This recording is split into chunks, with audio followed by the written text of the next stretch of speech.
Hello. It's been a while. This is going to be a little different episode of Red Scared than what y'all are usually accustomed to.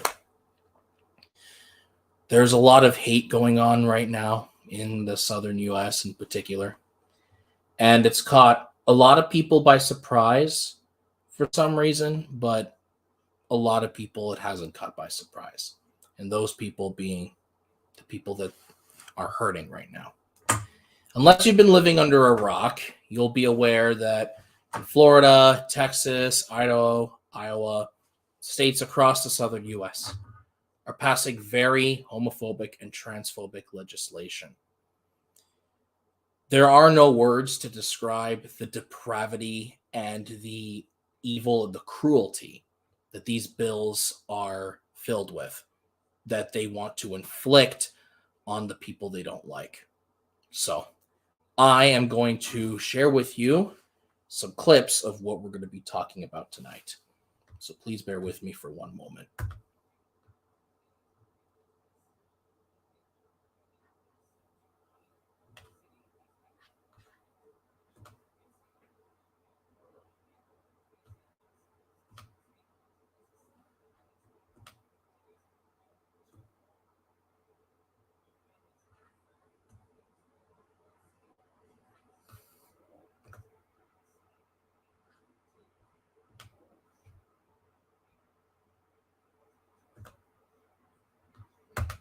Sorry, I'm having some technical difficulties right now.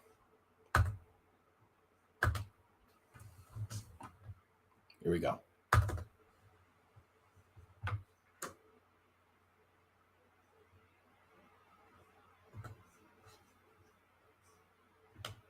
It is the latest fight over transgender rights. And once again, the epicenter is Texas. Governor. One moment. This is my first time showing clips on the show like this. It is the latest fight over transgender rights. And once again, the epicenter is Texas. Governor Greg Abbott and State Attorney General Ken Paxton have directed state agencies to conduct investigations of families where they provide gender-affirming medical care for transgender children. Abbott and Paxton went so far as to say that this care should be categorized as child abuse. Amina Vaz has our report. Judy, even though this latest decision does not hold the weight of law, families in Texas are worried. Here's what Amber and Adam Briggle, who have a 14-year-old transgender son, told us. It's traumatizing. It's anxiety inducing. And there's enough ambiguity to create, I think, genuine concern that somebody's going to feel like they've been deputized to be a vigilante law enforcer. People think that if it doesn't affect their kid, that they don't need to care about it. They don't need to think about it. And though we are a small minority in this country, the rights of my child matter just as much as the rights of your child do. Medical experts, including the American Academy of Pediatrics, say gender-affirming care is safe and best practice for transgender patients. For more on that, I'm joined by Dr. Stephen Rosenthal. He's a pediatric endocrinologist and the medical director of the Child and Adolescent Gender Center at the University of California, San Francisco. Dr. Rosenthal, welcome to the NewsHour. Thank you for joining us. So when people hear the phrase gender-affirming care, often they don't know what that means. What kind of care are we talking about? What's the sort of range of care you and your center provide? Sure. Gender affirming care really is an umbrella term that encompasses first and foremost a thorough assessment by a qualified mental health gender specialist, and then includes a range of possible medical options that range anywhere from fully reversible puberty blockers to gender affirming sex hormones, and then in some older individuals, perhaps some gender confirming surgeries. And so what is the science? What does the evidence show us about that kind of care? I mean, what's the consensus in the medical and child welfare community? The practice that we follow is not out of the blue. It is really based on what are referred to as clinical practice guidelines and standards of care, which are evidence-based. In fact, there are more than 25 years of published scientific evidence that support these guidelines. I think I could highlight one particular study that was published just 2 months ago in the Journal of Adolescent Health, which made the, I think, very compelling observation that access to gender affirming care, in particular sex hormones such as testosterone and estrogen to eligible adolescents, that this led to a significant decrease in depression, suicidal ideation, and suicide attempts. So when you heard officials in Texas equating this to child abuse, what was your reaction? What did you think? I was horrified, and I can only imagine how families, patients would react hearing this. I cannot think of any medical reason to deny access to care when every reputable medical and mental health organization in this country have endorsed an interdisciplinary model of care that follows the clinical practice guidelines and standards of care that I previously mentioned. So, Dr. Rosenthal, we should mention Texas isn't the only place that we've seen similar measures like this that do target transgender children. In particular, 20 other states have introduced similar measures in the last year, and some don't pass, some get stuck in court. But the very fact that this is a conversation, a national political conversation in many cases, is it having an effect on these children?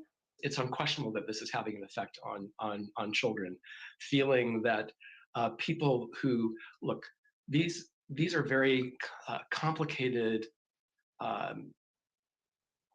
situations that are best handled through a very, I think, intimate relationship between the patient, the family, and qualified healthcare team. And when I say intimate, I mean medical professionals and mental health professionals that have been working closely with the patient and family and really get to know them and can do a proper assessment and figure out what is in that person's best interest. This should not be in the hands of politicians, particularly politicians who likely have never read the science nor have ever even visited a gender program such as ours. So, Dr. Rosenthal, if you're a teenager in Texas right now, if your gender identity differs from the sex you were assigned at birth, if you're a family like the Briggles we heard from earlier, what are your options? What can you do? We need to let people know that they're not alone, that they're being heard, and that people who are continuing to contribute to the science and to advocacy efforts are tirelessly doing that work. And of course, what recently happened in Texas is not legally binding, and we will do everything we can to let people know that we will find ways of supporting them, and that we will continue to do the science so that we can continue to have a rational argument and contribute that to the discussion, and not just leave this in the hands of politicians. And very quickly, I will go to another clip that explains another set of legislation that is being passed in another state, almost at the exact same time as this.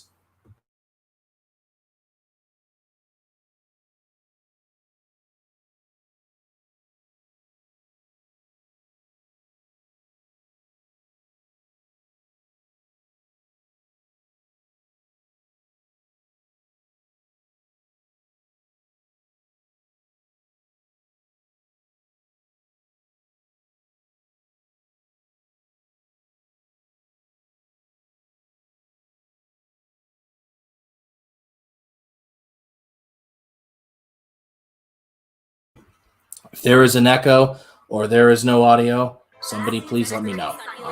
One moment. A high-stakes Florida bill is now headed for the governor's desk. Among other things, the legislation limits what classrooms can teach about sexual orientation and gender identity, earning it the nickname the Don't Say Gay Bill. Victor Okendo has more on what it would mean for teachers and students in the classroom.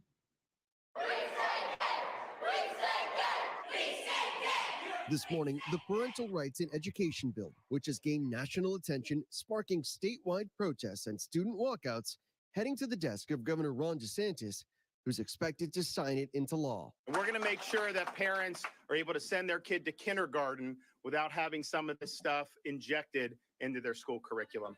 The legislation, dubbed the Don't Say Gay Bill by critics, bans lessons in sexual orientation or gender identity in kindergarten through the 3rd grade, and any instruction that is not age appropriate or developmentally appropriate for students in accordance with state standards. The bill, which does not define what is age appropriate, would allow parents to sue school districts or teachers if they believe the policy is being violated. Supporters argue the bill is not about targeting particular students, but empowering parents. All it does is state what is age, it talks about what's appropriate in the classroom to teach. LGBTQ plus community advocates warn this will prevent teachers and schools from helping the 52% of LGBTQ youth enrolled in middle or high school who reported being bullied in the last year, and the 42% who reported seriously considering suicide. You have bills like this that is now preventing teachers from being able to express and share and be able to console students who might bring these type of issues to school. And Governor DeSantis, who has signaled support for the bill, now has 7 days to sign it. Diane?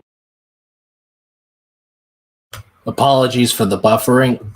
All right, Victor Kendo, thanks for that. And for more on this, I'd like to bring in President and CEO of GLAAD, Sarah Kate Ellis, for more on this. Sarah Kate, thanks for being here. I know you've been a very outspoken critic of this bill. You write on Twitter that it's an effort to silence, shame, and divide and disrespect. So explain why you think this is so harmful.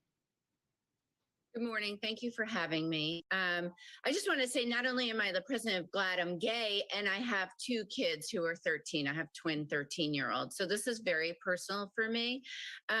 So if you look at kindergarten to 3rd grade, there is no curriculum around sexual orientation and gender identity. The whole thing is just ridiculous, and it's framed as parental rights when actually all it's doing is targeting LGBT kids, families, teachers, shaming us, and it's legalizing censorship. So it's really targeting one community that is already ostracized. And I think, you know, for me personally, I think that when I look at these kids who are in school that see school as a safe place or a safe space, and now it's becoming a war zone for them. And these politicians are taking their personal agenda of raising money and building names for themselves and using our children and our classrooms to create divisions. And it's just crazy. And it's very, very dangerous because, as you reported, what the result of all of this is that these kids feel ostracized and shamed for who they are, and their suicidal ideation and attempts skyrocket. And we have the proof through the Trevor Project that this is consistent. We're seeing it in Texas. And I just want to say one last thing. This is specific about Florida, but if you look across the country, there are nearly 200 anti-LGBTQ bills that have been proposed this year. And this is a coordinated effort. They all have very similar language, and they're targeting the LGBTQ community. And what we're not focusing on is a report that came out yesterday that says our students are way behind in reading because of the pandemic. Let's put our money and our effort there, not on targeting children who are LGBTQ or their families. And Sarah Kate, in a recent interview on our Start Here podcast, Representative Joe Harding, who introduced the bill, defended it, saying that it would not prohibit people from discussing gender identity and sexual orientation in classrooms, just that it would ban curriculum and lessons on it. He says this is about giving parents more rights about raising their kids. What's your response to that?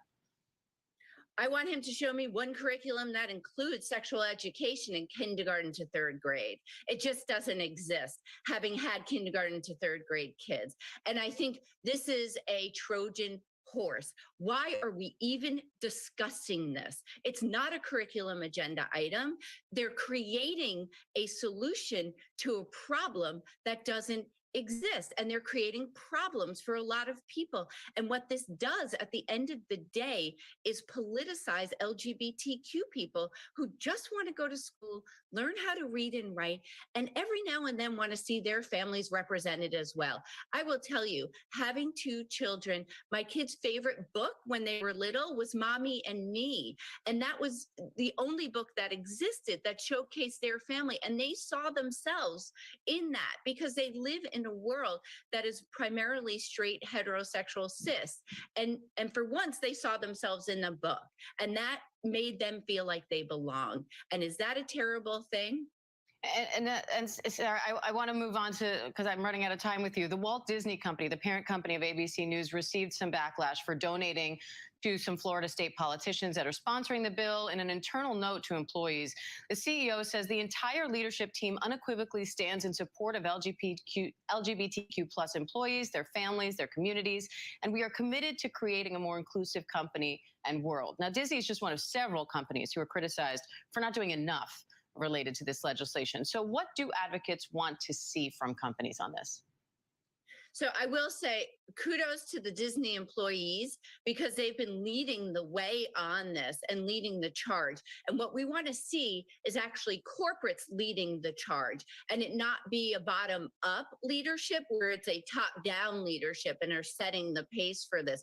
We need companies to speak out. We need them to use their economic clout and their political clout to stop these bills. And I think when you see that Gen Z, over 21% identify as LGBTQ. These are the employees and the consumers of the future and the now, and you need to respond and support them or they will hold you accountable. I don't think companies who are not speaking out on this are going to get a pass from our community. All right, GLAAD President and CEO Sarah Kate Ellis, we appreciate your time today. Thank you. Thanks for having me. Hi, everyone. George Stephanopoulos here. Thanks for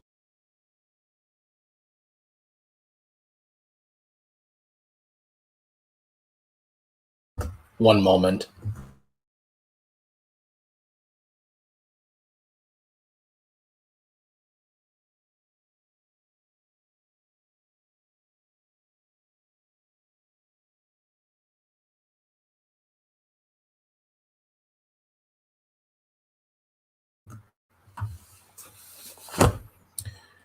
There are no words. I could sit here all day and yell about this, but at the end of the day, there are no words to sum up the blatant cruelty, the disrespect, the absolute persecution and discrimination that is being perpetuated in the United States, across the United States. Those are just two examples of various states that are passing anti-LGBTQ legislation.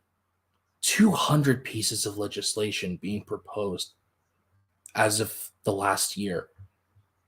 Soak that in for a moment. We are very vulnerable.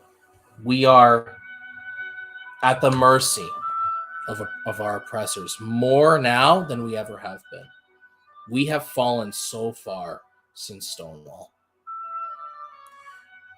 We were given an opportunity by those who sacrificed so much during those riots to truly fight for our future and fight for liberation. And what have we done with that? What have we done with that gift? We've squandered it. Like every other social movement, after the collapse of the USSR and the absolute crippling of socialist movements worldwide, and the socialist sentiment that existed within certain social groups, same kind of socialist sentiment that's been whitewashed out of the history books. That was a very dark time. Civil rights groups, whether they be queer rights, Black civil rights, women's liberation groups, they went from having a more hard left, anti-capitalist, intersectional sentiment to being mainstreamified, defanged, co-opted by liberal capitalists. They give us the illusion that we've made progress. I remember feeling this way in high school, Oh, look, there's queer characters on TV. Oh, look, Disney's having another first ever gay character in one of their shows. Oh, look, RuPaul's Drag Race is doing very well.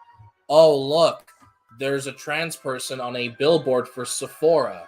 Oh, look, there's a gay man who is a news anchor We're everywhere now. We've done it, guys. We did it. Oh, look, gay marriage was passed. We're great. We're all good.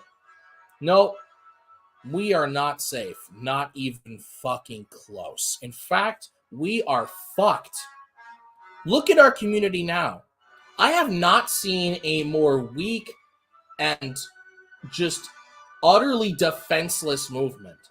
There are so many of us. More queer people are out of the closet today than there ever were. And what are we doing with that? Absolutely nothing. I'll tell you some of the things we do. Bisexual people and pansexual people needlessly arguing with one another and shitting on each other constantly, accusing each other of gender exclusion, even though no one is doing that at all. Bisexual people are frequently told to pick a side because, you know, that's something that apparently gay people and lesbian people can't get through their heads. And trans people are frequently alienated from the LGBTQ community, especially at so many points throughout our history, especially during the last 50 to 100 years. When it comes to trans people, the broader queer community has been willing to throw them under the bus. And now, more than ever, all it takes is one person like J.K. Rowling to come along and just derail so much progress. So not only is the queer community at each other's throats, but we are more aggressive towards one another than we are towards our enemies. When it comes to the Christian conservatives that persecute us everywhere, we're told to respect their beliefs. We're told to respect their opinion. We tolerate people who call our love a lifestyle or a way to live or just what we're into rather than who we are. We tolerate so much bigotry and we push for mere tolerance. We allow the straight majority and the Christian right to move the bar in terms of acceptance. Tolerating us and disagreeing but not openly persecuting us is what we're settling for. And whenever anti-queer legislation is proposed or passed, we cry. We protest, we sit there, we cry, and we beg for the straight majority to please reconsider their decision. We look to anyone, federal judges, the Supreme Court, anyone, to fight for us. We want everyone to fight for us but ourselves. And whenever we do fight, it's against each other. And it's fucking disgusting. Not even going to mention how the majority of the community is led by majority white sentiment, in the sense that most of the queer community, unfortunately, in the United States is white. And queer minorities get the shit end of the stick all the fucking time. We have not even begun to reach out to our queer brothers and sisters in Black communities and Latino communities and communities of color across the country who are experiencing intolerance and persecution and abuse even in their own homes. That fight hate with love shit doesn't work when you're being chained to a radiator or sent to gay conversion therapy camps or abused by your religious parents. RuPaul's Drag Race having millions and millions of views doesn't help the bisexual, gay, lesbian, or trans kids that are stuck at home or in an abusive environment where they have nowhere to go. They're crying for someone to help. They're crying for someone to come along and save them. But we're telling them to just hang in there a little bit longer and allow for progress to be made. We put up with it gets betterism. And we're constantly told, even by our own leaders, to pursue our civil rights in a more civil manner. The legislative process. And the most radical thing we're told to do is make a bunch of signs and walk up a street and blow some whistles and paint some water balloons and have impromptu pride marches, only for the police to show up and brutalize us and disperse us and for no progress to have been made.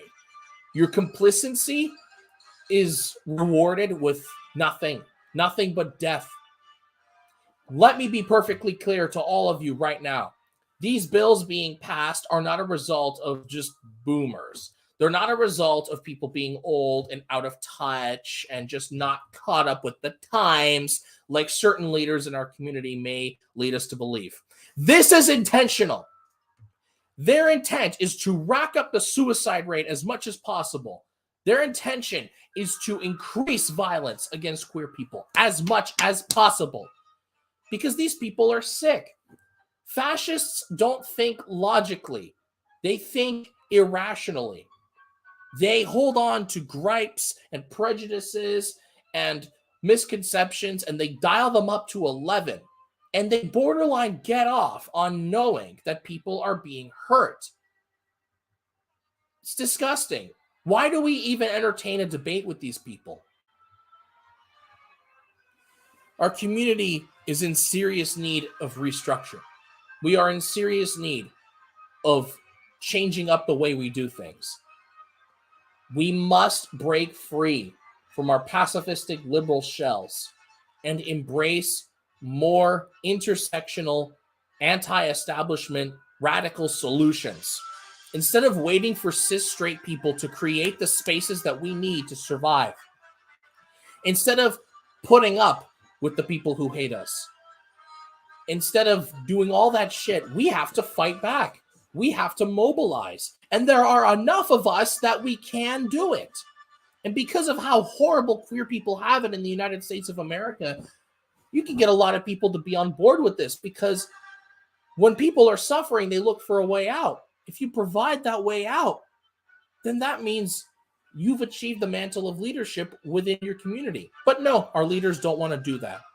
However, there is one group of people, one special group of people that when I was at my lowest point in terms of, mingling with the LGBTQ community and looking on TikTok for any sort of, solidarity or anyone who expressed the same radical sentiment as me. When I was at my lowest point, I found these people. These people managed to achieve something that I thought most queer people just weren't entertaining the thought of. I felt so alone and so sad and so defeated before I found them. These people are heroes. You will meet them in a moment. I have spent quite a few weeks preparing for this particular podcast episode because it means so much to me to have them on, to give them a platform, to echo their success, their sentiment, so that even if just a few queer people hear what they have to say, they can perhaps be put on a path towards true liberation or fighting for true liberation. Understand that these people are not pushovers. They are laying the foundation for the future of our movement as we speak, simply by doing what they do. They are providing a haven for queer youth across the United States, or they're in the process of it. Let me be clear. These people, as far as I'm concerned, have done more for the queer community than our establishment political and media leaders will have you believe they've done. These people have done more in the very few years their ranch has existed than this entire movement has for queer youth in decades.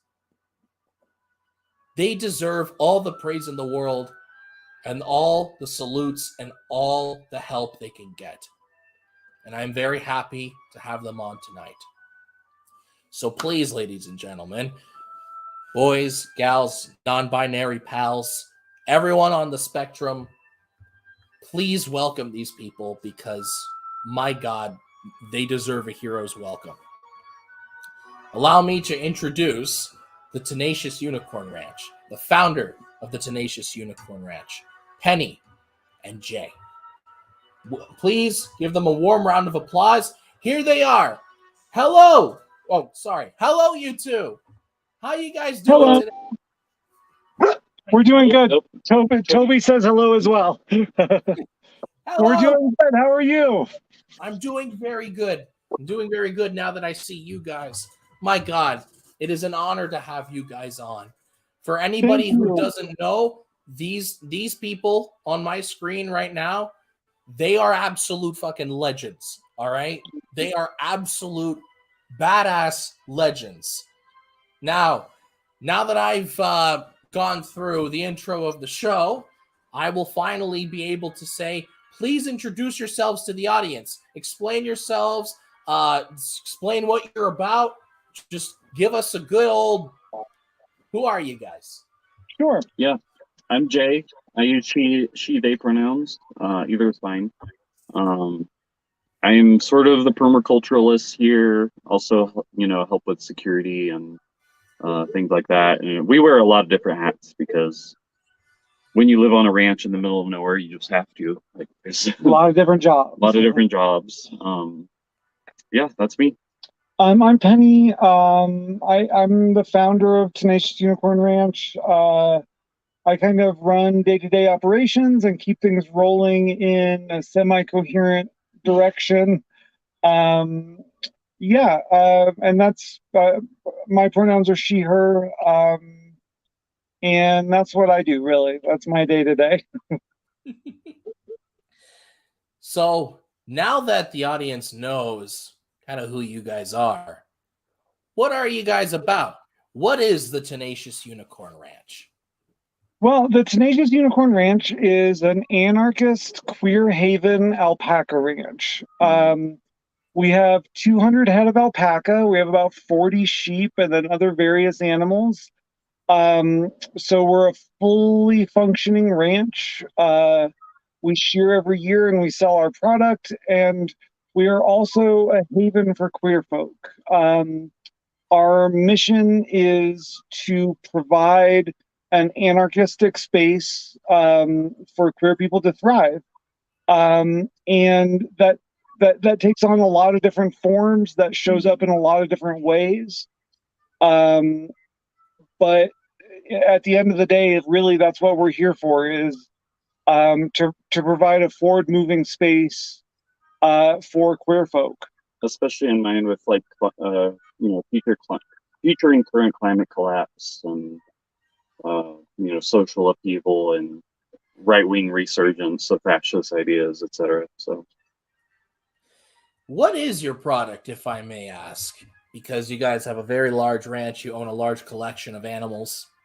Yeah, so we right now our main product is fiber. We shear the alpaca and our sheep, and we turn that into yarn, which typically we would sell on our website. But now this year we donated all of our made yarn, all of our product to the Lakota, the Ogallala Lakota, on the Pine Ridge Reservation, because they are very dear to my heart, and it's been a very harsh winter, and so that was necessary. My God. So not only are you guys providing a safe haven for trans people, but you guys are mingling with and assisting Native communities that are nearby to you. My God, you guys are awesome. It's actually a complete privilege to be able to assist Indigenous cultures, especially one with as proud of a history as the Ogallala Lakota in the Americas. I grew up with folks from that tribe. They mean a great deal to me. So to be in a position to provide and to render that aid to such an amazing people has been 100% our privilege. Mm-hmm. My God, everything I hear about you guys just makes me love you guys more.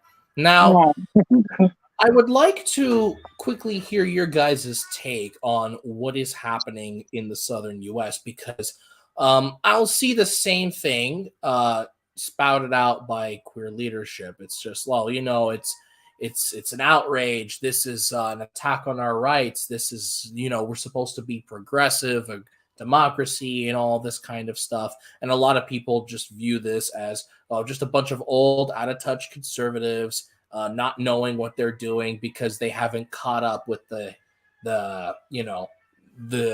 haven't gotten on the queer acceptance train that we've convinced ourselves exists, even though it doesn't, because it's very much subjected to fascist intervention. So go ahead and explain, what do you guys think of all this ugliness that's been transpiring lately? If a lot. Yeah, if I can. So, like, just for starters, this isn't out of line with the rise of fascism that we've seen in America. This is very much a textbook example of what anarchist queer communities have been shouting about for 50, 100 years. Um, this is a way to progressively silence and other queer folk. Like this is playbook. This is a textbook example of what is like what you would expect from fascists. It is outrageous, but that doesn't like it shouldn't shock anybody. Like if you're paying attention at all, it should not be shocking. Yeah, especially when you look at the history of the Third Reich.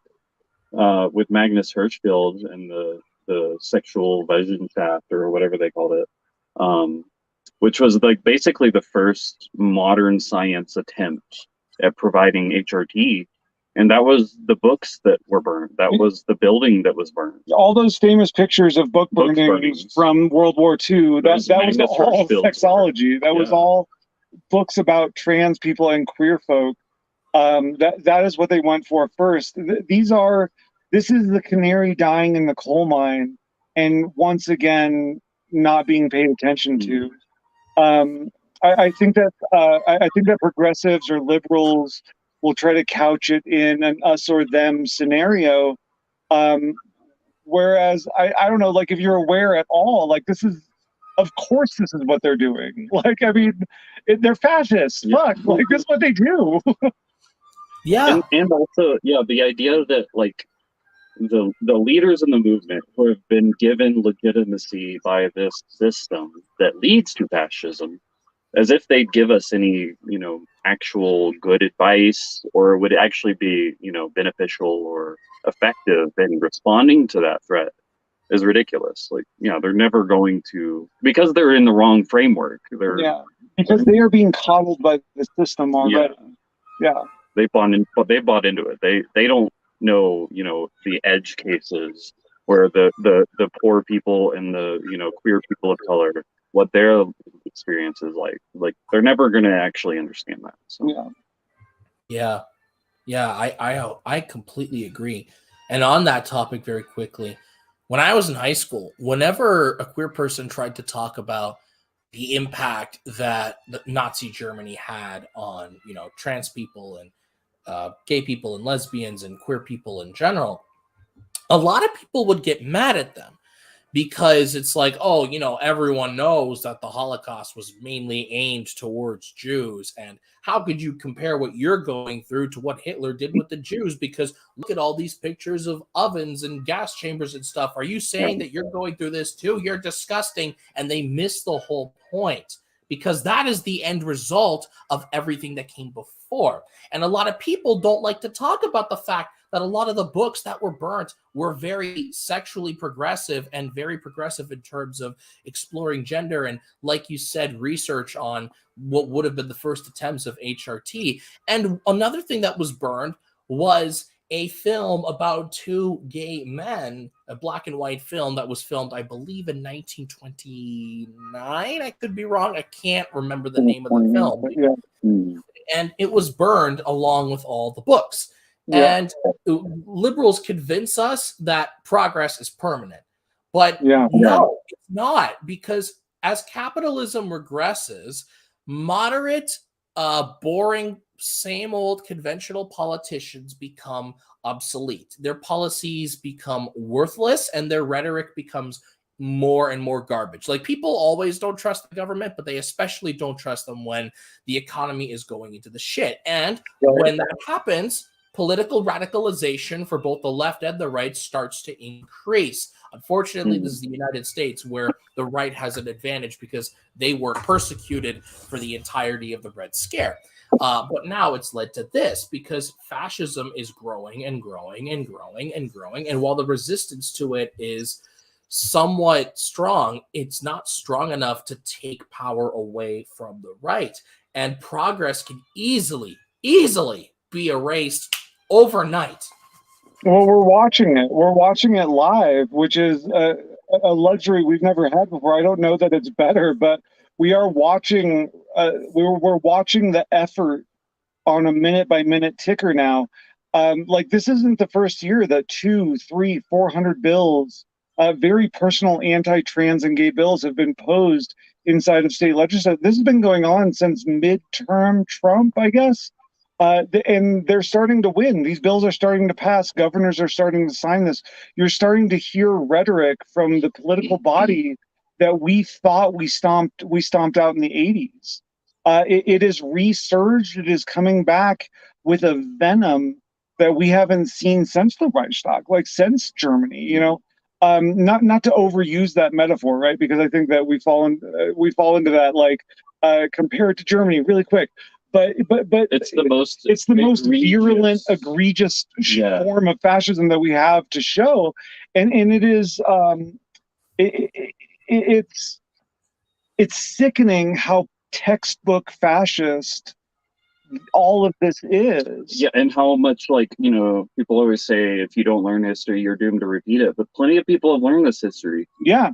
People just don't like internalize it. Yeah, like when I was going to school, which was a long time ago, I'm in my 40s.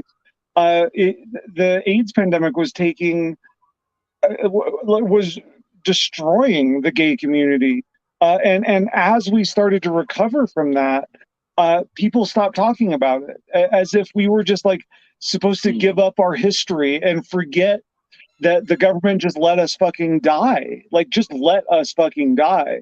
About it. And literally made jokes on TV about it, as if it had no effect on them.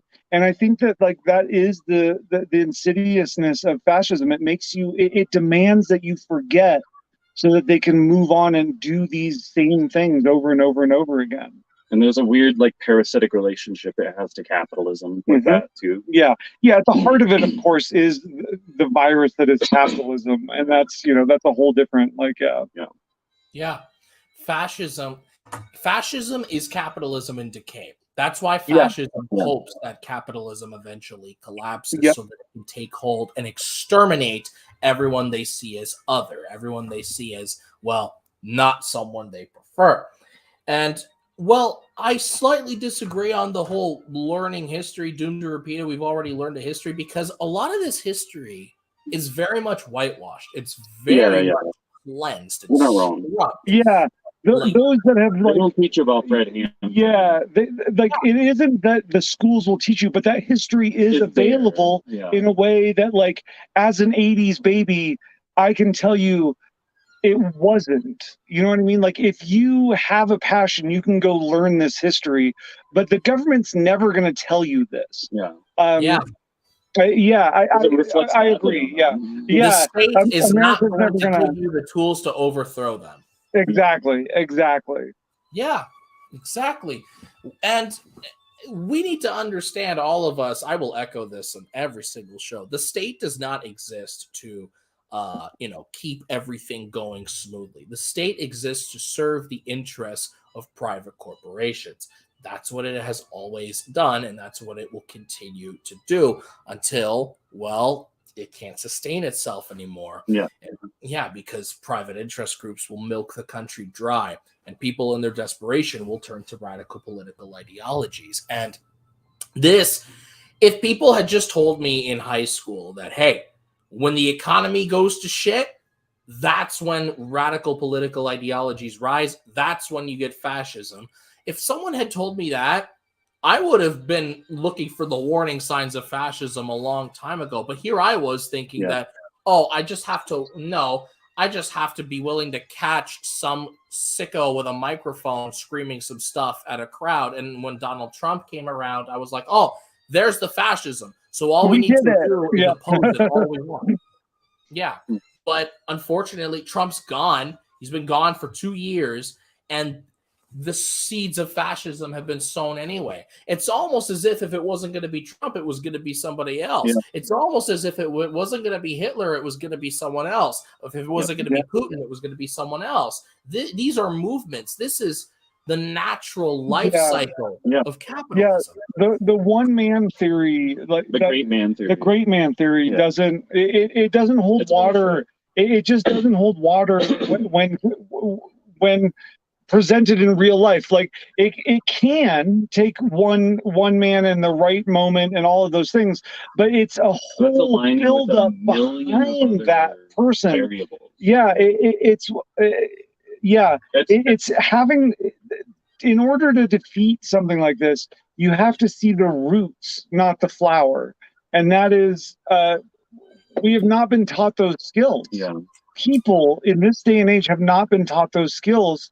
And also, I mean, especially oppressed people, right? You've been stomped on so much that you don't bring up that voice. You don't use your whole chest when you say these things, which is sad. But you do see the youth now starting to step up and use their whole fucking chest to like decry this, and it's going to be painful. But I do have a lot of hope. Yeah, because you want to know why they don't educate us about it? Because the very thing that leads to fascism is economic collapse, and economic collapse happens because we're just constantly serving the needs of the 1%. Yeah. Now, economic collapse is a given because capitalism. Because of capitalism. Yeah.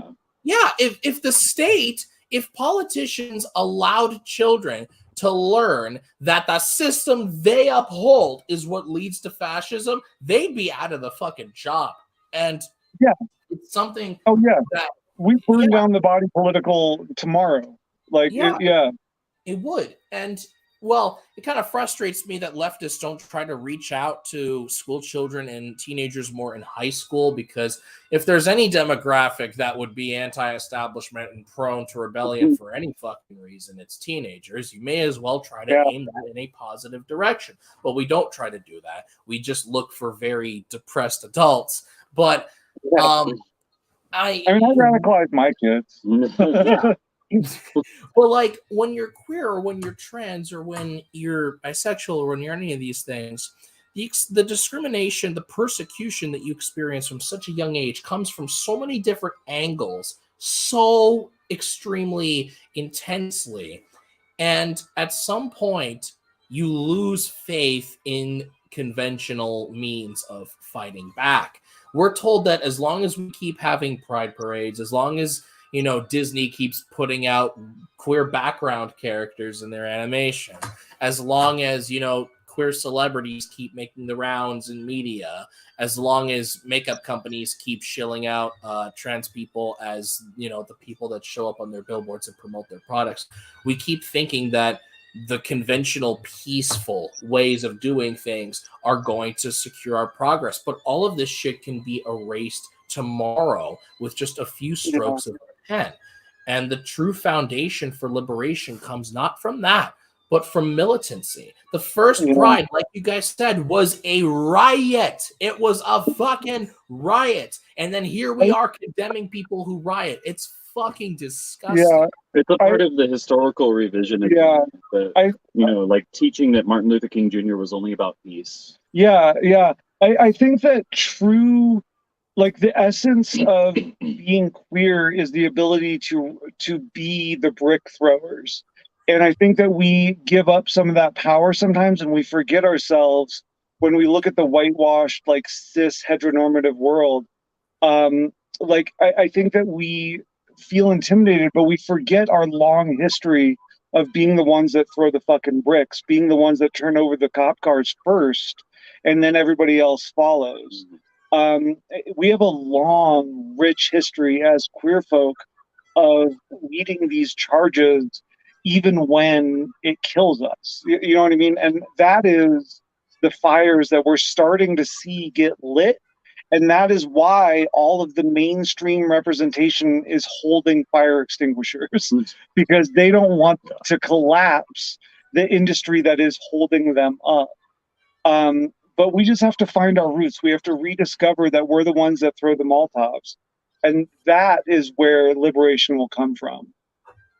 Man, and solidarity. Yeah. You guys are fucking you guys are so on the money. It's absolutely I'm jealous, bro. Honestly, this is whew. And you know what? It gives me the vibe that I would get because I'll admit, because I'm a young leftist myself. I've only been one for, I guess, say 3-4 years now or so. One of the major groups that really inspired me to get into, revolutionary praxis and research and all that shit was the Black Panthers. Those guys are my heroes. They are absolutely amazing because what they were able to do in the time that they were around was unconventional and unprecedented. Their free breakfast programs, pulling money together. Children. Yeah, exactly. They put food in mouths. Yeah. Yeah, they educated and fed children from a young age. They pooled money together to get Black people good lawyers for when white people tried to cause shit, or to purchase houses for Black families who were in need of a home. And they followed cops on patrol. Yeah, and they loaded up cars with people with guns and made sure cops were fucking polite. Like, yeah, they did. They patrolled their neighborhoods, and they openly expressed like anti-establishment desire. They had like uniform jackets and shit. These guys looked like something out of a fucking video game, and they were absolutely amazing. And they had food drive programs as well. And they even reached out to white communities and other marginalized communities as well. Not the young lords. And they spread the message of socialism, of revolution, outside of just their main community. Now, one would argue that because the Black Panthers changed as an organization a lot through 20 years, sometimes for the better, sometimes for the worse, because of the FBI and all the meddling and the assassination of their leaders and stuff like that. But when you're on the FBI's most wanted list for 20 years, you know you're doing something right. But those were in different times when we didn't have the internet to strengthen movements like this. But when I hear you guys speak and I look at what you guys are doing and, the kind of rhetoric you guys are echoing, it gives me the same kind of vibe that the Black Panthers gave off. Obviously, Black liberation, like I would some of our biggest influences. Yeah, that's a huge compliment, and I hope only that we could live up to a tenth of the absolute amazingness of organizations such as that. We take our cues from communities like that. The Black Panthers, but even before that, like for me, I draw my inspiration from not to harp on it, but the Oglala Lakota. Have never sold sacred land, have never backed off their treaties, and have suffered heavily for it. And to this day, their genocide continues, and they have not backed down in spite of death, famine, and foul play. They have stuck to their guns, and they continue to. And that's hundreds of years. It is. We draw inspiration from those communities, from those organizations, because of their uniqueness and their absolute tenacity. You know what I mean? Like I hope that we live up to a tenth of the titans that have stood before us. Well, you know what? The first step to getting there is actually getting off your ass and doing it. And that's exactly what you guys did. You guys got off your asses and you made something beautiful. You guys have created something that, my God, I never thought would exist in my lifetime, just because I never heard anyone talk about it. You guys went above and fucking beyond what conventional means of helping queer youth does. Because when I think of, when someone says, there are resources for queer youth, here's what comes to mind for me. Bullshit hotlines that don't do anything but tell you it's going to be okay when it isn't. Some after school clubs and maybe a place at the library where you could go to, just have not a headache from listening to your homophobic family. Temporary shelters, which will kick you out after a certain period of time. So you get to watch that clock tick till you have to go back to your family, right? And everywhere else is Christian, so they trust you. I listen to all these resources and I'm like, this isn't doing shit. If you are a trans kid or a gay kid or a lesbian or whatever, and you're stuck in an environment where you're being abused, one sentence comes to mind: get me the fuck out of here. And most people just don't have that option. And why aren't we giving them that option? Because we want, do we want these kids to stay at home and suffer with their abusers? Do we really want them to go to places where they're going to be kicked out anyway? And do we want them to grow up in institutions where they're going to be abused? Fuck no. None of my queer friends had any of that. And you guys are providing that. That is astonishing.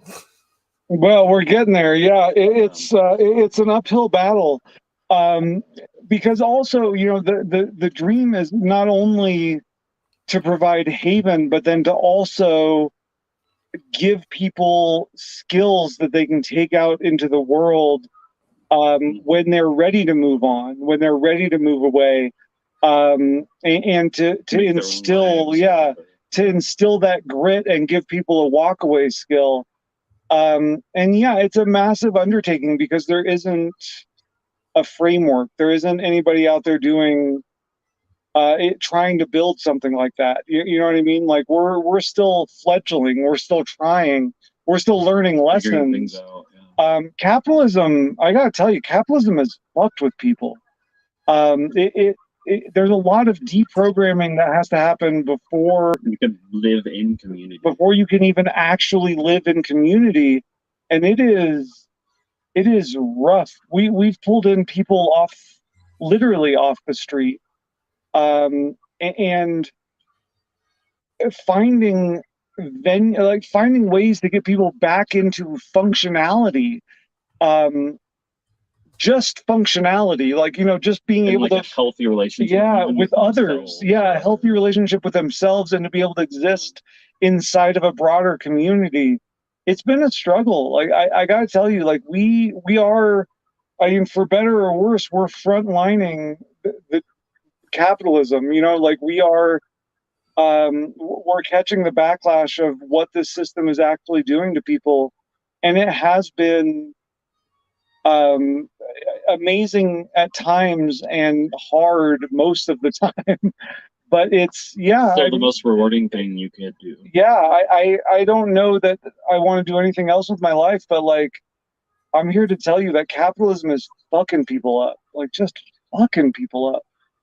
Man, like this hurts me so much, but it also inspires me because when I heard about you guys, and you know, once I knew that you guys were very much, you were into it. You were like, you're anti-capitalist, you're intersectional, you're all these amazing things. I thought to myself, oh my God, it's great that these guys exist. And then I immediately thought, oh shit, they're like the only one I've heard of.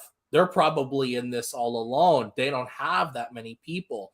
And that's an even bigger problem in America that's exacerbated because the left is so unbelievably fractured. Thanks, Red Scare. And essentially, like, we have to continuously find each other. And my comrades at the Populist Voice Network and the People's Voice Network, it's the same network, same people, but we're trying to, you know, build up. Sure, yeah. One of our main goals is to help forward unity amongst the left in America by reaching out to different organizations and slowly but surely building up this network. We're already with an organization called Revolutionary Blackout Network.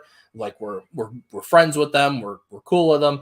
And then there's us, Populist Voice Network, and we're trying, and we have so many people on our team that are from different backgrounds, who are different leftist perspectives. We have a guy named Angry Dad Canada who is stationed in Alberta, who he's really good with, you know, connections and marketing and stuff like that. And he wants to use that to help us out. We have someone who's really into books, and we have somebody who is working for a blog. We have so many different people, and our intention is to continue to network as much as possible and bring as many people into this circle as possible. And the fact that I was even able to reach out to you guys is a privilege, because I want to let you guys know that you're not alone and remind you guys that you serve an amazing purpose in this world, and that you guys are laying the foundation for true queer liberty. You guys aren't just talking. You're taking action. And that is what we should focus on. And you know what? You guys are doing an even better thing, because not only are you providing a haven and a home for these people, but you're also giving them the skills and the knowledge that they need to perpetuate this kind of positivity, because you're going to give them some skills like, hey, here's how to shave a llama. Here's how to knit wool. Capitalism is evil and rooted in the oppression of the working class. Hey, did you know pine cones have nuts in them that you can eat? Like that kind of stuff. And you guys are doing more than you guys are doing more than anyone else would be willing to do. And you know what? That needs to be spread. And it's why I wanted to bring you guys onto this and give you guys this platform and just frequently reach out to you guys, because if I could get more people to your cause, then it makes me happy. It makes me honestly happy. I was absolutely fucking like devastated when I found your TikTok and found that you have less followers than me. I was disgusted with myself. We don't do a lot on TikTok. I run all the social media. We don't do a lot of TikTok. We're really big on Twitter, and we have a really big Instagram following. Because I wear so many hats, I don't get to produce as much media as like I am passionate about. Most days I can just barely snap a few photos and get them up on Twitter.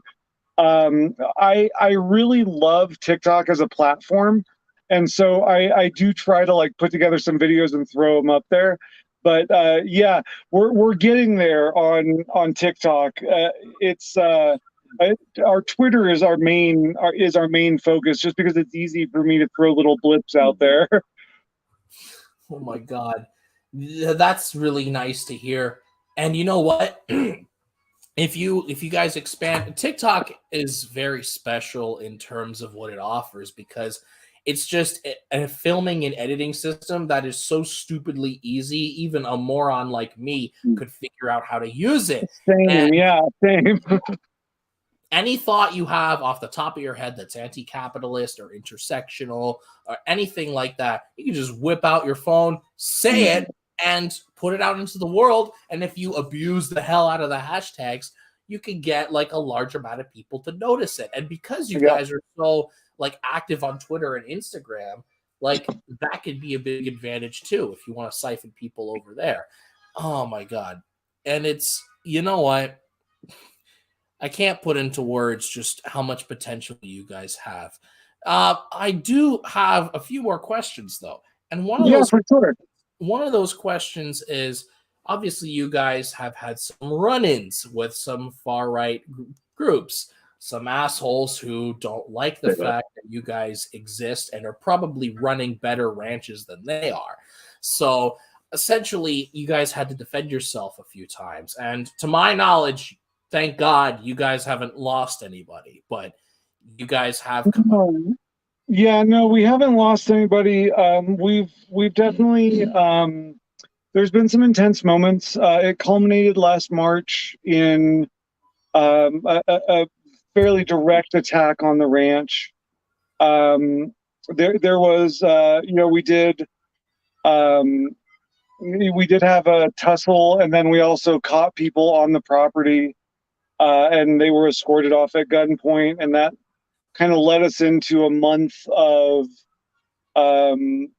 back and forth with this harassment and following. A kind of concentrated harassment campaign that was armed and very malicious. We did fight them off, and we have had we haven't heard back from them. I think Nazis, when you do stand up to them and give them a little bit of a bloody nose, tend to back off, recede into the shadow, and talk a lot, which I'm fine with. Yeah, they can talk as much as they want. Yeah. Also, like a big part of that, I think, just having the anti-fascist community, the broader like left community, come out and be like, "What do you need?" Oh, bodies on the ground. Yeah, but coming together with rifles. Yeah, we had a 4-man armed team come out from all around the country. We never didn't have 4 people on the ground. for at least a month, probably a month and a half. Like the networks of leftist and anarchists from the Black Lives Matter uprising. Yeah, that's where the structure was built. Those networks that were built through those uprisings really came together and like didn't just talk about giving us aid. Like they rendered aid. They showed up and put their life on the line to protect us. We had, weirdly enough, we had a documentary filmmaker out that was doing a documentary on the ranch as that all happened. And so like it was completely unrelated. It was completely separate. It was like, just supposed to be about like we're living in they were just like coming to do an expose on the ranch, and then this kicked off. So there will actually be a documentary coming out about the siege that will cover all of that. Oh my God. Yeah, I know, it was crazy. I didn't know that you guys were attacked while a documentary was being filmed. Jeez. Yeah, it was nuts. And Ash Christ was the filmmaker. She actually put down the camera and strapped on a gun and did guard for us. Like that's how bad it got. Like it was really crazy. So the amount of support we got from the leftist community, from the networks that we've been starting to establish since Trump, like it was amazing to watch that all come to fruition, and humbling in the best way. Like it was boots on the ground. People showed up to help. We had ammo shipments from all over the U.S. Somebody drove from, where was it? Kansas City. From Kansas City. Overnighted us. Like drove in, left some guns and ammo for us, and like it's been nuts. Like the amount of support and the amount of like networking that we did because of that, I think fucked up the right even more than they thought. Like they thought we were this weak, ineffectual target that they were going to roll over and make run away.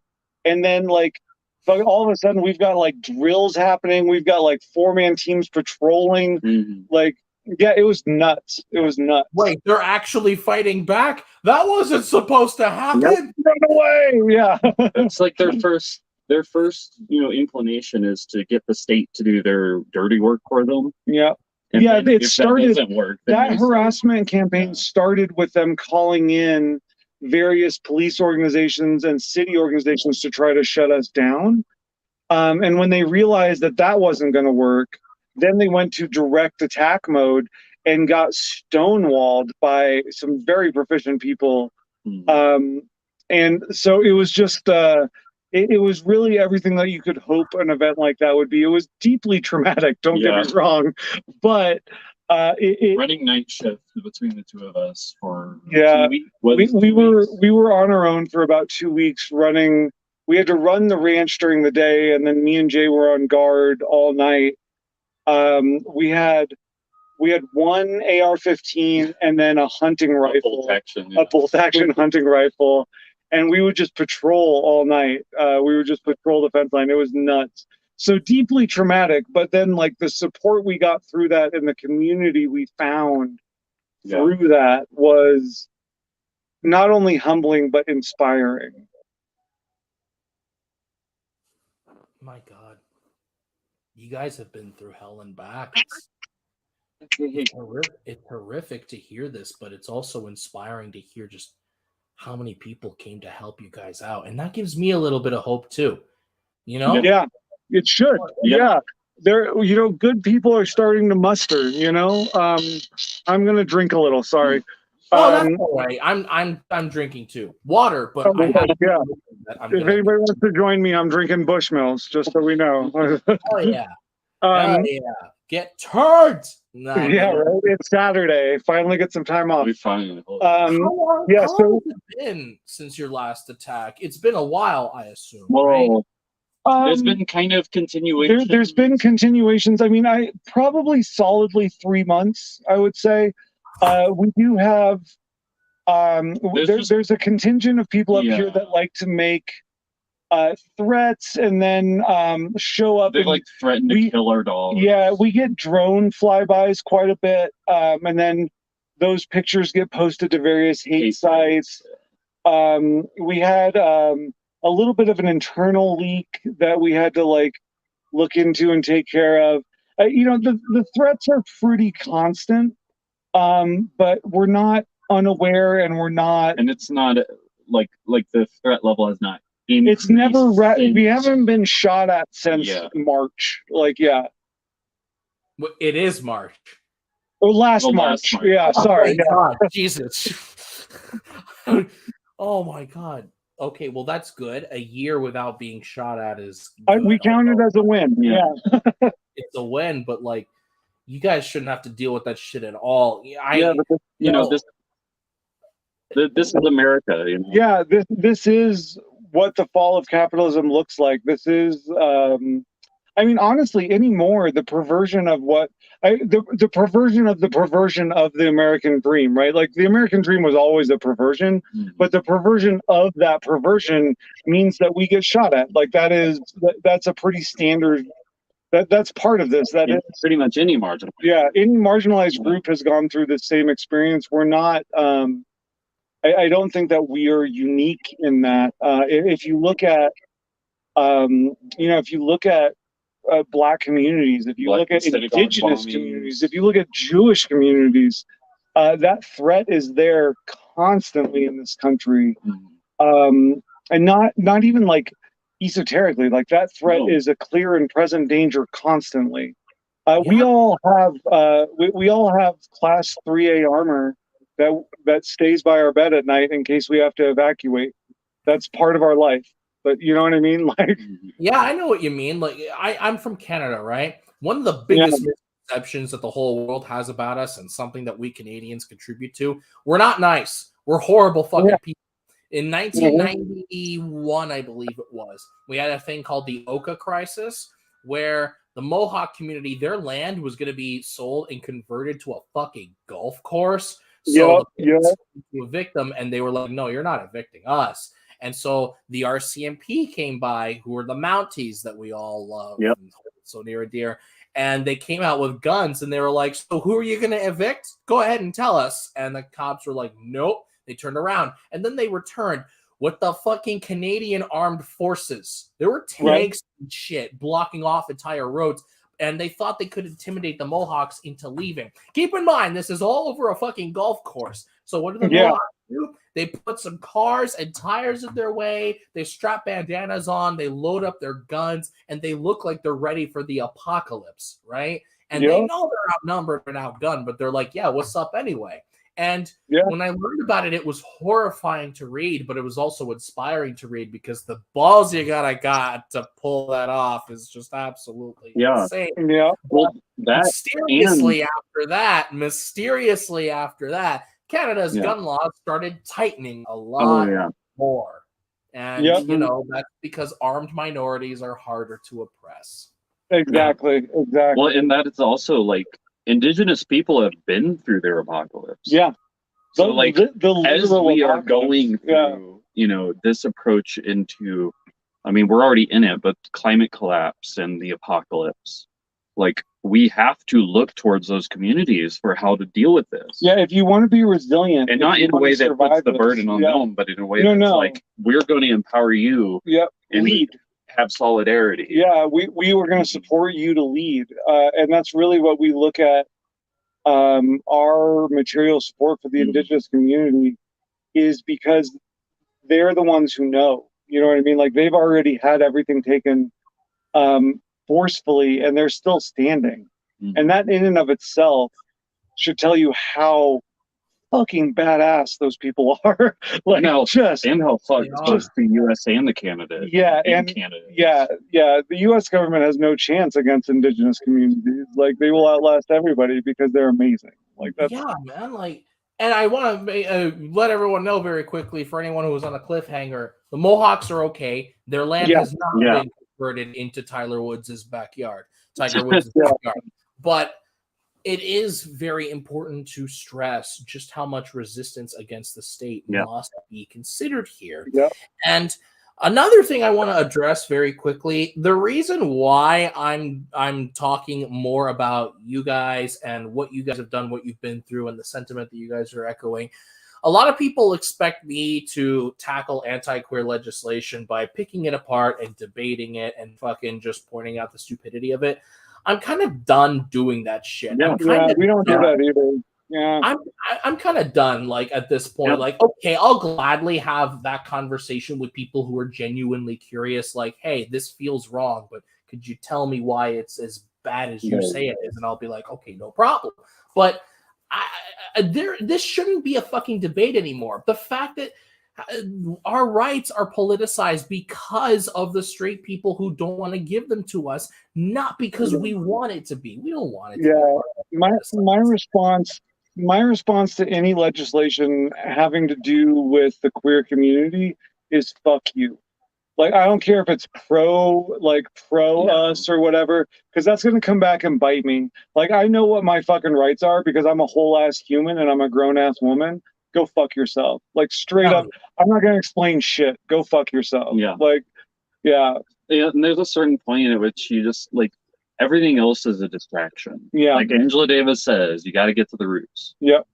Like, there's no point in talking about reformism or, like, this law or that law when you could just get to the root of the problem and fix it. Yep. Yeah. And that's painful and that's loud and that's inconvenient. But that's what it has to be at this point. Yeah, although people are starting to lose their convenience more and more and more. Yeah. Yeah. And that is a whole other $4 a gallon gas. Yeah. And well, I need to start asking some other questions from you guys because essentially what I want to tackle here is, you know, I obviously hyped you guys up a lot because you guys are awesome. You guys managed to do a very amazing thing. But a lot of people will watch this and ask how, because a lot of my friends and I, especially a very important person in my life named Valerie, she's trans, we often discuss the idea of maybe when we're older, setting up a community where us and people like us can remain safe, but also discuss, you know, be an HQ for revolutionary purposes, because essentially that's what the Black Panthers did, because what they did was they pulled their money together and they would buy certain property, usually in like maybe a warehouse or an old rundown house, something like that, and they would convert these properties to their needs. Yeah, what they needed. Yeah, they would convert a warehouse into a revolutionary headquarters. They would convert an empty field into a shooting range. They would convert an empty house into a homeless shelter where they feed homeless people and allow them to live there. They did these things, right? And my friends, you know, people I know and leftists like me are very much interested in doing the same thing. And essentially, I know the idea of communes is kind of shot down by a lot of more Marxist-Leninist kinds of leftists, but there's something we need to understand. Like you said, capitalism fucking sucks. It bears down on you like an entire ocean. Like that kind of pressure just eats away at you. Your soul is drained every passing day. Every time you go to school, go to work, put up with horrible shit. Yeah, and... Yeah, and lack of community or family. But not only that, but like you're not taught the tenets of community. You are stolen from, in that you are taught to believe that you're supposed to do everything on your own and have your own shit, and then anybody trying to like combine their shit with your shit is out to fuck you. You know what I mean? And it's no, there's poison even. Like it's not great. The state we're in is not great. Yeah, we're not taught to be self-sufficient, to be a community, to help each other out. And it's hard being a leftist when you have to participate in mainstream society. Now, communes don't completely remove you from having to participate in mainstream society, obviously. No, at all. They lift a lot of weight off your shoulders. It lifts a lot of weight off your shoulders, and it allows you to have a safe place. Like, I imagine like a trans kid who has a very unsupportive family and just the shittiest life possible would die to come to a place like your ranch where they could just learn to shear alpacas, learn how capitalism sucks, learn what nuts to eat out of what pine cones, and just exist and be happy without having to, put up with the fact that they're being eaten away at every single day. And from there, you can sow the seeds of proper revolutionary sentiment, because now, instead of just, when you come home exhausted from your job, you get online and you just bicker with some other leftists on Twitter about Stalin for 2 hours and nothing gets done because you're tired and you don't want to dedicate any energy to actual praxis. And you have places like yours where capitalism's effect on you is significantly reduced and the stresses are lifted a little bit, and you can have some breathing room. You can become 10 times better for it. And these places can become the center of our movement, because far right communities exist across the United States, and there's documentaries about them. They're fucking scary fucking places. Yeah. This is where the butt of their hatred comes from. This is where all that QAnon, all that don't tread on me, all that pro-Trump, all that stuff comes from, is from communities like this, where they raise children to be monsters. Whereas we need to counter that. We need to be safe havens where people can get a break from capitalism and actually clear their heads, build a sense of community, build a sense of skill, and turn themselves into the revolutionaries they want to be. I want to be half as badass as you guys, and you guys are over here saying, "I wish we could be half as bad as the Titans that came before us." We have we have so many bars we want to hit, but we just can't hit them when we're sucked into this machine, and it's very demoralizing. Well, and what it takes, I mean, it is demoralizing. In fact, I think that the demoralization that we see, it acts as its own kind of quicksand. You get caught in that, like, I got to catch up, and then I'll go start doing things, and then I'll be revolutionary, and then you never get past stage one, because capitalism has made it that way, right? It doesn't want you thinking for yourself. It doesn't want you upwardly mobile. If you weren't born in the right class, you don't have any upward mobility, and you are never taught the things that would make you, like, give you the stepping stones to get out of that. And we're not any more special here. We fight the same battles.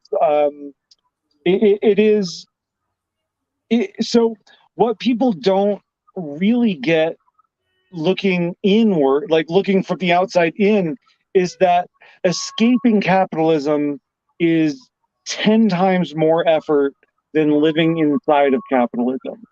And I say that because the odds are stacked against you. Yeah, the odds are stacked against you. But inside of capitalism, if you live the rhetoric, you can have a somewhat peaceable life. As long as you keep the blinders on and do your 9 to 5, you can have a smaller and smaller apartment with a shittier and shittier car and feed yourself. You know what I mean? Like, you don't have to inconvenience yourself. You don't have to risk anything. You don't have to go a couple of days without food, but when you break free from that, when you say, no, fuck that, I'm going to shatter the mold. When I started this, it was me and my 2 girlfriends. We didn't have, we rented a ranch in Livermore. I owned half of a house, and I sold that for $100,000, which may sound like a lot of money, but it lasted 6 months of starting a big project like this, and there were days we didn't eat. That's something else I want to ask you guys very quickly. Sorry to cut you off, but no. My next question: how did you guys do this, and how would other people replicate your success? Find good people to begin with you and start a trust. Have nothing be held by any individual, because that will lead to wreckers and dictatorial behavior that can't be tolerated inside of inside of an anarchist or a liberation project. Yeah. It needs everything from the beginning needs to be put in common, and that will save you 90% of the headaches that you could face. On the internal level. Yeah, on the internal level. Externally, you have to have skills and you need fucking community. Like, we talk about it, but we don't imbibe it. We go out and I have construction skills. So we advertise inside the local community here, and we work 50, 60-hour work weeks doing construction. But we work for ourselves. We set our own pay rates, and we get it done. But it is an enormous amount of work to break free from a system that wants you to stay bogged in your own shit. We don't I don't have a personal bank account. We have the ranch's account. We share everything. Every bill is our bill, not an individual bill. And we push forward together, and it is infuriating some days and it is liberating other days. But the struggle, if you are committed to breaking free and being truly self-governed and ungovernable, it takes an enormous amount of work.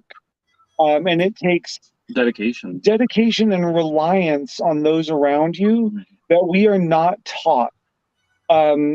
You have to really, really just be like, you know what? I love you, and we're going to do this. Like, I don't give a shit. We're going to do this. And you don't back down and you keep pushing forward. And then one day you can lift your head up and you'll be clear of it. But you have to once more into the breach every day until you get free of capitalism. And I don't want to make it sound like it's this awful thing. We have a lot of really, really good times. Yeah. But it is an enormous amount of work. There's a reason, all of these liberatory projects have failed in the past. And we can take lessons from them and we can hold them up as examples. But there are reasons that they failed. And a lot of times that's because of external influences, a lot of times internal. Fred Hampton was killed because of a snitch. Yeah. Interpersonal relations inside of these projects. That's the number one. It makes or breaks a project. You have to be. So the one thing that I can tell you, though, is that if you are honest and upfront with the people you're sharing space with and the people that you're doing a project with, you cannot fail. It is when the lines of communication are severed and you start to ruminate inside yourself and not talk to the people around you and bring people into what you're thinking, that things start to fall apart. It takes a brutal amount of not only self-honesty but external honesty to make something like this come to fruition. Yeah. It's kind of the answer I was expecting, but not at the same time. Yeah. Because I knew it was probably going to be very difficult, but you guys do paint a very optimistic picture for people who do want to get this done. Make sure that you can trust everyone and that you're upfront with each other and you're all committed to doing this. And I think that's very heartwarming because, to get a little bit personal with you guys, in terms of what I'm about, I'm in school right now for animation. I want to graduate in a couple of years, maybe 3 years. I don't know how long it's going to take at this point. But I want to make my own content. I want to network. I want to make my own independent content and just, be my own kind of body and entertainment and all that kind of stuff. Make my own leftist content using animation, the talent that I'm able to nurture from it to my advantage and tell the stories I want to tell.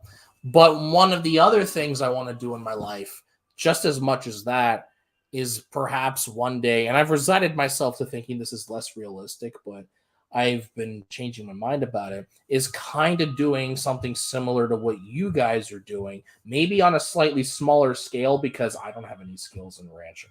But as a retirement plan when I'm older, I know that fucks a lot of what we just said because, we can't be like, oh, I'll do this, then I'll become revolutionary and stuff like that. But I want to achieve my first dreams first, which is, being a director, being a creator, being an animator, and like expressing leftist sentiment through the content I create. But then when I'm older and like I'm able to do so, I want to do something that is similar to what you guys do. And a lot of my friends are on board with stuff like that as well, especially Valerie, more than anyone else, actually. And well, how, at least in Canada, it might be a little bit different because I know land laws are slightly different here than they are in the USA. But more of these communities need to pop up. And well, what made you guys choose to be a ranch where you raise animals? So that was all me. I grew up on a farm, and I've always had a really deep, abiding love of animals, like being around animals and raising them and nurturing them. That isn't what every project needs to be. It was my skill set. And so that's what I dedicated myself to. As we expand, as we open new Tenacious Unicorn Ranches, we very much want urban projects. We very much want adapted to local conditions. It's what people can do. I want to support that. You know what I mean? I don't think that everybody's cut out. And by the way, it wouldn't work if everybody was a rancher, right? Like the world doesn't work that way. We have big cities that need a Tenacious Unicorn Ranch just as much as rural areas do, and there's just as much healing that can happen there. There's just as much forward progress that can happen there. No, I think that envisioning projects like this in every kind of environment, in a suburban environment, in inner city environments, I think that it's really important that an idea like this be flexible and conform to the skill set of the individual who's passionate about it. And it's all about people at the end of the day. Yeah, exactly. Exactly. We don't want to just support ranches. We want to support anybody who wants to do something like this. Do you think well, that is honestly kind of like, that's really optimistic to hear. Do you think it's realistic for someone to pursue something like this when they're older and have done the things in their life that they want to do? And because like I often struggle with like, should I just give up animation and art and directing and just go with this, or can I wait until I'm older and done with it? So I guess sure, except for climate collapse. Yeah, the unfortunate reality. The unfortunate reality of this generation is I don't foresee the next 10 years. So I was born in 1980, right? So I had this whole stretch of didn't have to fucking worry about the environment. Nazis weren't like as predominant, and I was 36 when I started this. So like, it's totally plausible.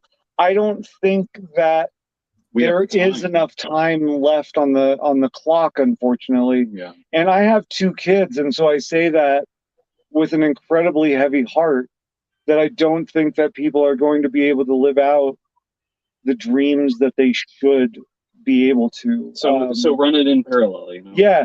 I mean, always have a backup and then pursue your dreams. You know what I mean? Push comes to shove, I could just join a community that's like one of your guys's that already exists. Exactly. There's one that I could do. But it's hard to find because not a lot of them are, vocal or out there. Yeah, but if you run in leftist communities, you will find projects like this, or people that are willing to, or good people that are already vetted that you can start things like this with. It's good to have a plan and then pursue your life. Do you know of any other places like you guys? No, not like us. Definitely, it's just like it really is like. We're unusual in how much media attention we got. There's definitely other projects. There's a lot of projects that I like that we can't talk about that don't want publicity, and then there are projects like this that are available inside of vetted leftist communities. Like that old stupid adage of like the revolution won't be televised. Like, yeah, there's stuff out there. You got to search for it. You got to do the groundwork of finding those communities and really getting them to getting people to trust getting you. people to trust you. And, It takes quite a bit. But as things accelerate, as things start to fall apart, things will become more open. Yeah. Because those are the people that are going to be helping people. Yeah. It's not the government. Yeah. The government structures will fail first. Corporations will never protect others. The leftist networks are being established every day to take care of us. Because at the end of the day, I don't care what your political ideology is. If you're a human, I want to help you survive this. What's coming. Unless you're a Nazi, then I'm going to shoot you in the fucking face. But that's neither here nor there. That is the best response I've heard, honestly. Like, yeah, we do have to remember there is a small silver lining to this. It's very disappointing to call it a silver lining, but World War I was the event that really kicked off the socialist movement when it happened, because it fucked over so many countries, especially Russia, the Bolshevik Revolution, X, Y, and Z. Everything happened there. Then the USSR collapsed in 1991, and we're pretty much back to square one. But we all saw the report, like, I think it came out a week ago, that we've pretty much passed the point of no return now, and scientists are no longer talking about reversing this damage, but surviving it, because even if we stopped climate emissions tomorrow, the Earth is still going to fucking feel the effects of it for a long time. There's nothing we can do to stop it. Now, the human race won't go extinct, but we're going to feel like it. Yeah, not this generation. Like this generation. But we've probably got a solid 3 generations. About 300-400 years, and and then we're done. We'll see how things are. Unless there's seriously concentrated efforts in stopping it, which this government and the corporations have no interest in. They still think that you can just expand into space and that things will just work out. People still think technology is going to save us, and while ignoring indigenous cultures that survived for 60, 100,000 years without fucking this whole entire planet with populations just as enormous. Like, I don't know. It's so irritating. We are at a precipice, and it is going to be devastating. It's going to be very horrible. Absolutely devastating. But a lot of people theorize, a lot of leftists theorize, that the catastrophic effects of climate change, once they really fucking just start hit us in our lifetimes, will basically be the same trigger as World War I was, in terms of a global catastrophic event that pushes people more towards socialism. So maybe we won't go extinct 400 years. That's the hope. That's the hope. And that's what I'm holding out for. Yeah, because the other end is complete and total eco-fascism, which is also very horrific, and I can draw that scenario, So we've got a lot coming. Unfortunately, we live in very interesting times, but there are amazing people building networks that I think are going to weather this. And that's the key, is like us, we're the only ones who can protect ourselves. Like, we have to lay the groundwork. Yep. That is, talk about the greatest generation and all that, but like, that is our responsibility to the 7 generations that follow us. And it's not going to be war. It's going to be, how do we plant food? How do we, it's going to be the person who grows loofahs, not the person who reloads bullets. Well, it's going to be both.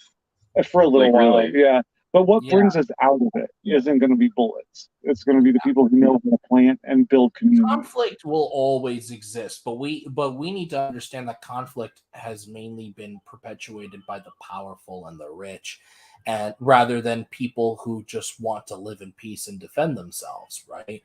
Like, First Nations people and Native Indigenous people, they definitely had fights and small skirmishes, wars and stuff. But it was never on such a horrific scale as we see now, and over shit like resources or oil or money. It was usually stuff that could be resolved without genociding each other. Exactly. that is the point that we want to eventually reach. We probably won't live to see that point, but we can live to see the start of the revolution that could lead up to that point. Well, and you can set it up so that it's easier for the generations that follow us, and that is the important part. We have to work hand in hand building the future. Yeah, we have to look forward, not behind us. And we like this whole white concept of like live for yourself. We have to live seven generations out from us, and that is like the most satisfying way to live, honestly. But it's something we have to relearn. What very quickly back to the anti-trans and anti-queer legislation that's been passed in the U.S. What advice would you give queer youth right now who are looking at their televisions, watching this happen, and just feeling like they are alone? And what would you say to them? What would you say to them in this movement? What advice would you give them? Would you just be like, yo, come to the ranch? Or would you be like, here's what you got to do? Like, what would you say? I mean, I don't mean to be flippant, but pick up a brick. And and you're not alone. There are people like you around you, and you just have to find them. The internet can be a very helpful tool for that. It can also not be. Yeah, but don't get lost in it. Like, don't get lost in it. Find community. Find people that in real life you can meet with, and you can learn from, and you can form groups with. Yeah, like nobody's going to protect you but you.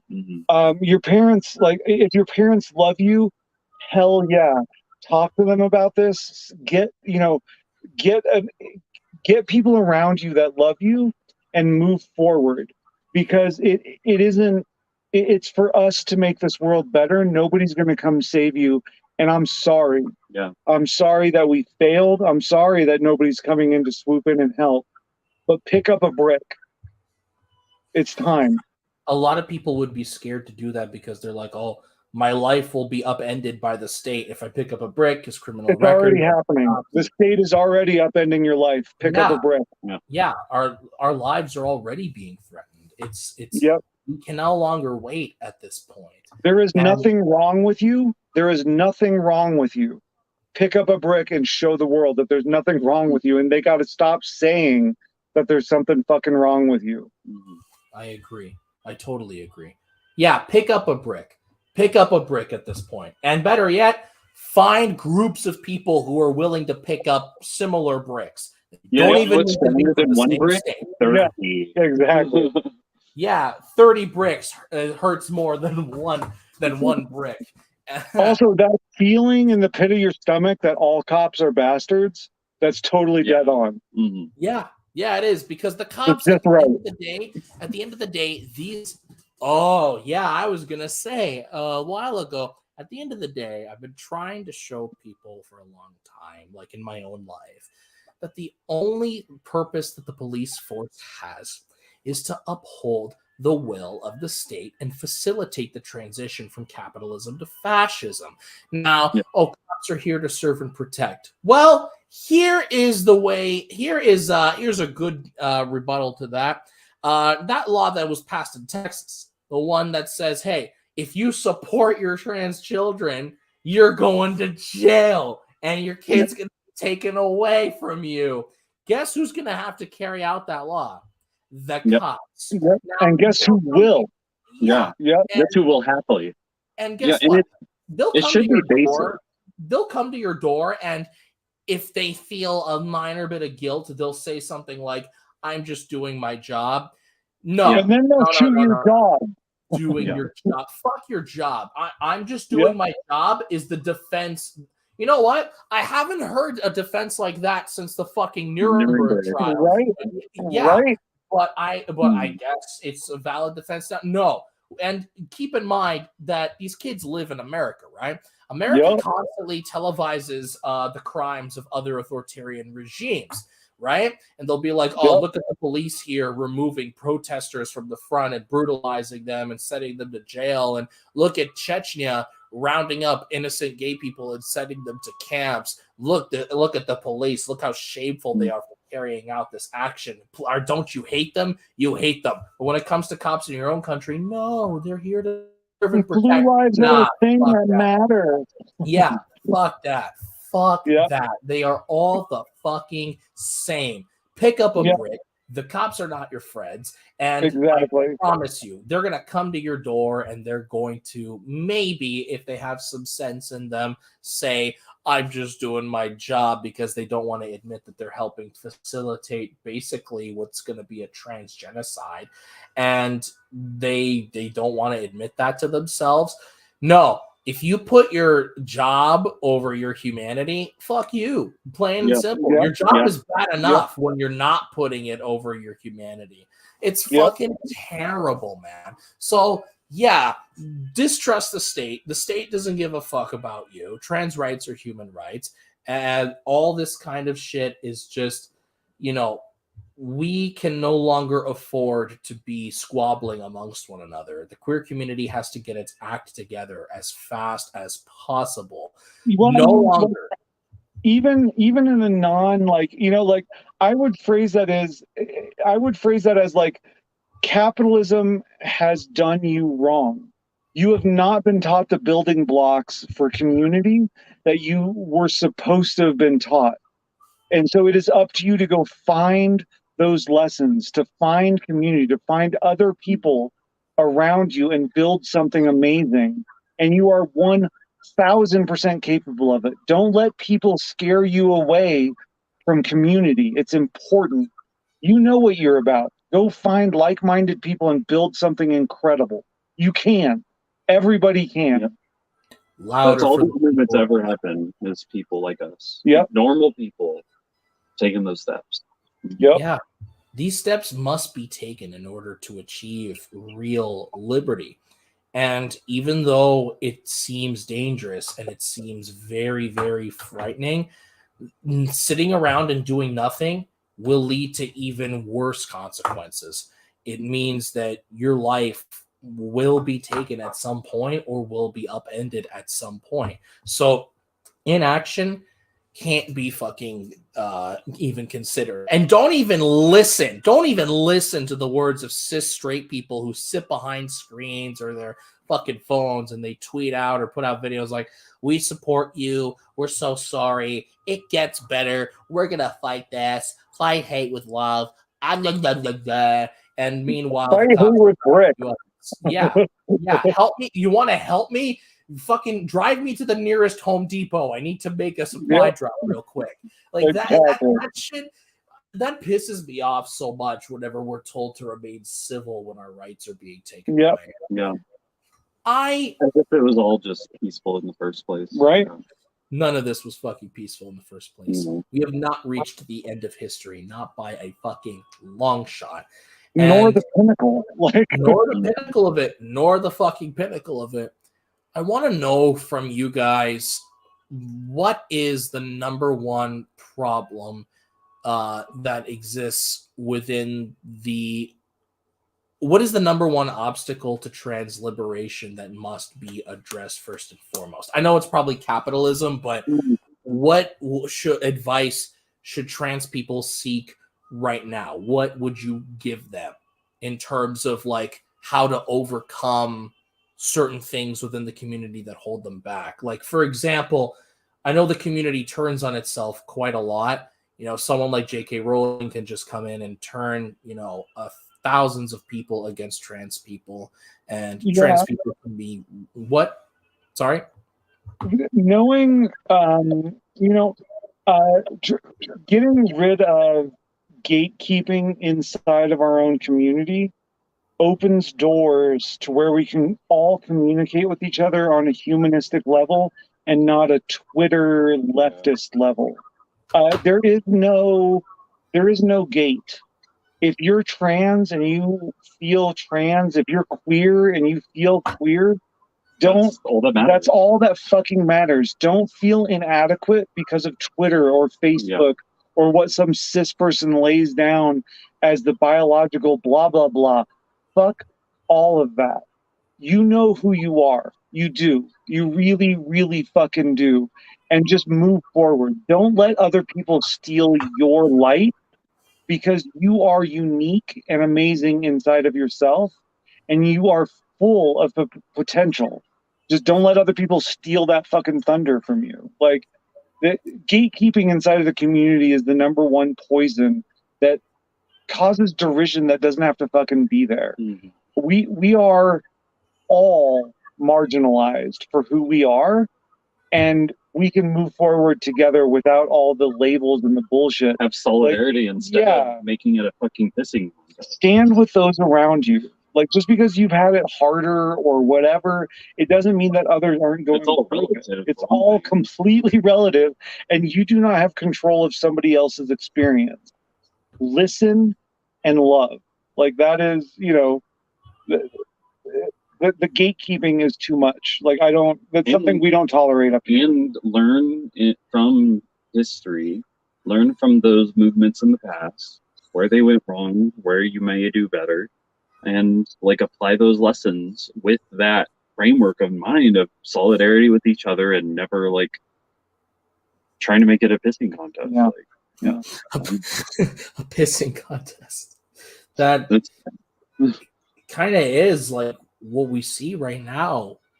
I thank God that there are people like you that are able to cut through all that bullshit and just get straight to the point of true liberation and true, you know, self-worth. And you know who you are. You don't need anyone else to validate your experience. You validate your own experience. You validate your own identity.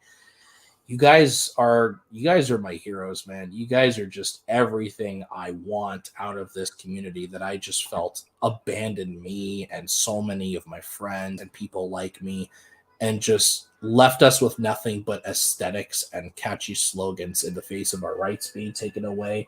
You guys are like finding a paddle in the middle of a flood, but you know, also a boat. I don't know, some kind of reference like that. I was gonna make a Noah's Ark reference, but then I realized I can't because I just can't do it. But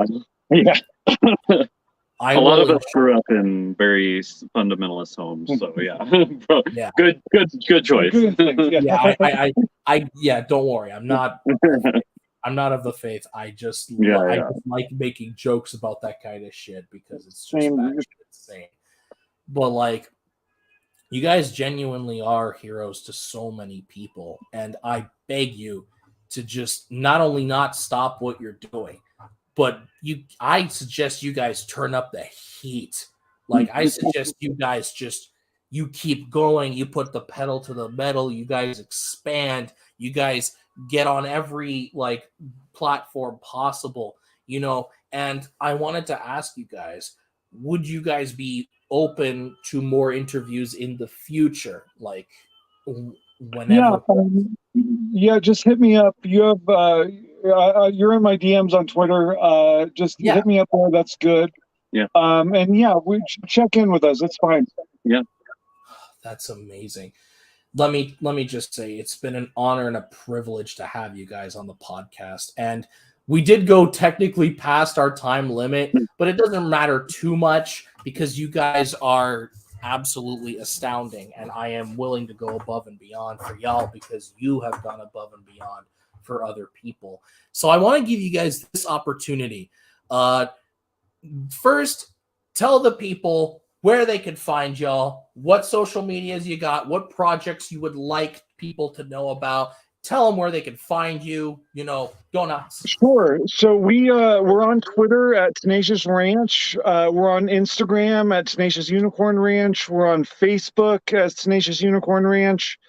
We're on TikTok, but it's my personal TikTok, which is Steampunk Penny.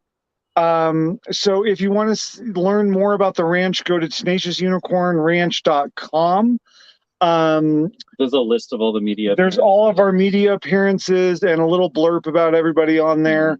We are not fundraising currently because we do not need your funds, but we are fundraising for the Ogallala Lakota, and anything that you can give to help us help them. We take a trip out to the reservation every month. We have an Amazon wish list. The link is everywhere. You'll be able to find it if you're looking for it. You can buy stuff on the wish list. We're also doing a hand knit drive for warm things until the end of this month. If you DM me, I'll send you the address. If you are looking for a good cause to give money to, please help us support the indigenous people of this land. It matters so fucking much, and they need our mutual aid. They really, really do. So even something like if you have spare money in your check, your paycheck, and because they need a lot of like wood fuels and propane and gas fuels, and we can turn cash into that. We can turn cash into that. We also are running a GoFundMe where we take, every time we raise $5,000, we pick a family, a Lakota family, and we just give them that cash because they know how to take care of themselves. We just give them the money to help themselves. So, there's several venues with which to help the Oglala Lakota. That is our focus right now. So if you're looking to help us, the best way is to help them. That's our sole focus right now. We're doing okay. But yeah, that's my blurb. That's my sales pitch. And what final statement do you have to the people tonight, both of you? If you have anything you want to say, whether it be to the people who are hurting queer people or to the queer people who are affected, anything you want to say at all, say it. Obviously, like, community is number one. Other people is what all of this is all about. In the pursuit of that, like, good resources, like, I would say, like, things like read Miriam Kabe. All of her work is amazing. Of course, all the the classics like Angela Davis and Sylvia Federici. And get out there, get involved, whether it's like any kind of mutual aid collective, any kind of street medic collective. Like, even if you don't have those skills, like, you can learn them. That's the important thing, is like getting involved to the best of your ability. One of the street medics in Texas, she was in a wheelchair, a trans woman in a wheelchair, and she was doing street medic shit. So you got this. I suppose that for me, with all of this negativity coming out, the mom in me wants to say to everybody, despair is a pit, and I know that you can fall into it without realizing it, but understand that there are people out here fighting for you. You are not alone.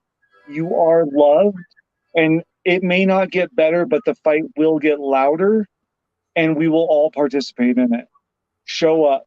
Don't give up. We're here. We're going to do this. Godspeed to you guys and anyone else who's watching this. Make sure to follow the Tenacious Ranch on all of the platforms that they have listed. And you know what? I think that concludes our show for tonight. Thank you guys so much for coming on. If you could stay in the studio for just like 30 seconds after the broadcast, and there's something else I want to quickly tell you guys, but thank you for coming out tonight. And to the queer people who listen to this and were inspired by this, take their words to heart. Understand that we can do this. We can move past this bigotry. We can do this together. Revolution, not reform. Good night, comrades. It was very nice to talk to all of you tonight.